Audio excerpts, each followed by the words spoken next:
Today we are talking about ways to produce a great sound on our recorders. So that is what we're discussing this class.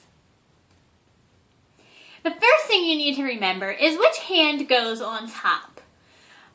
You actually play the recorder with your left hand on top, which is a little confusing, especially if you're right-handed like I am. You might be thinking, well, Mrs. Wagner, I write with my right hand, so it's easier if I put my right hand on top.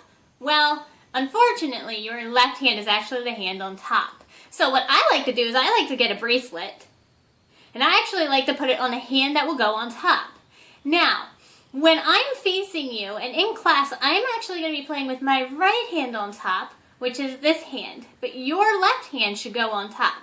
So right now, go ahead and hold up your left hand, and if you're facing me, it should be this one on this side of your body. So you can actually give me a high five. I'm going to put my bracelet on my hand. That should go on top. And remember, this is my right hand, but should be your left hand. That way, when you're playing and looking at me, it looks like a mirror image. So I will play with my right hand, but you should be playing with your left hand on top at all times. So that's the first thing you need to remember. The second thing you need to remember is to play with warm, slow air. I'd like you to pretend it's your birthday today and go ahead and hold up your birthday candle. And take a deep breath and blow out that candle. Make a wish. Think about the air that you just used. Try it again.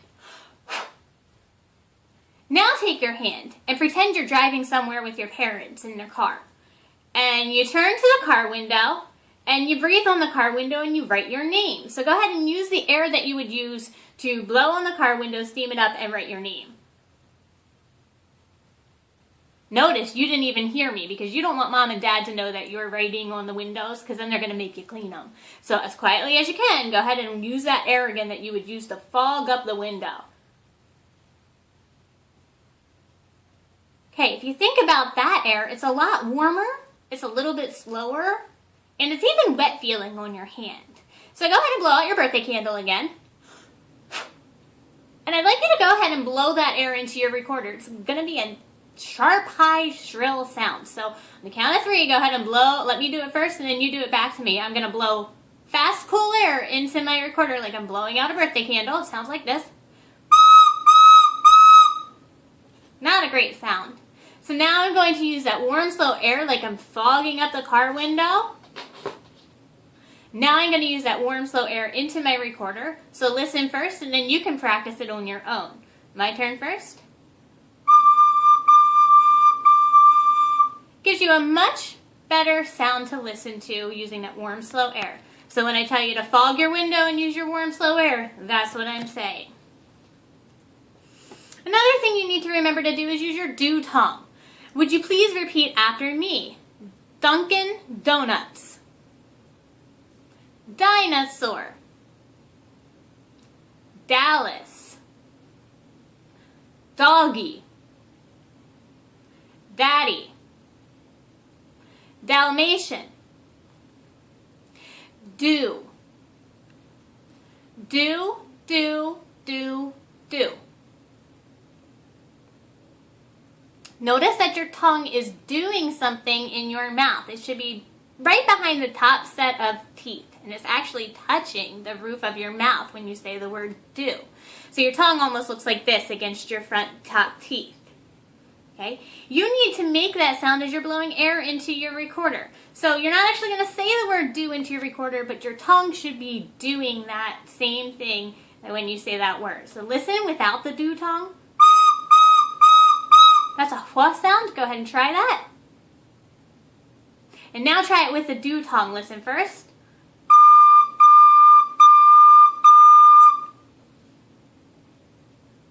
So you should be using that do tongue.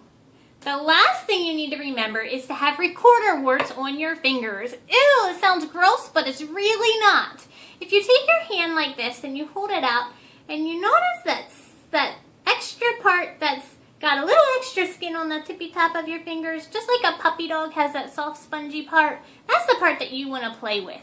And you want to get what we call recorder warts on those fingertips. If you have recorder warts, they're little round circles on your fingers that are actually going to look like warts and they're telling you that you're playing your recorder with a really good sound.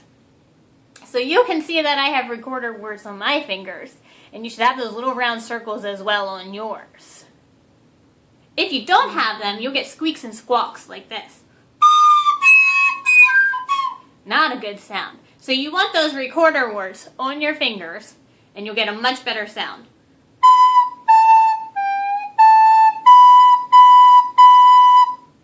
So there's a couple things that you need to play with a really good sound on the recorder.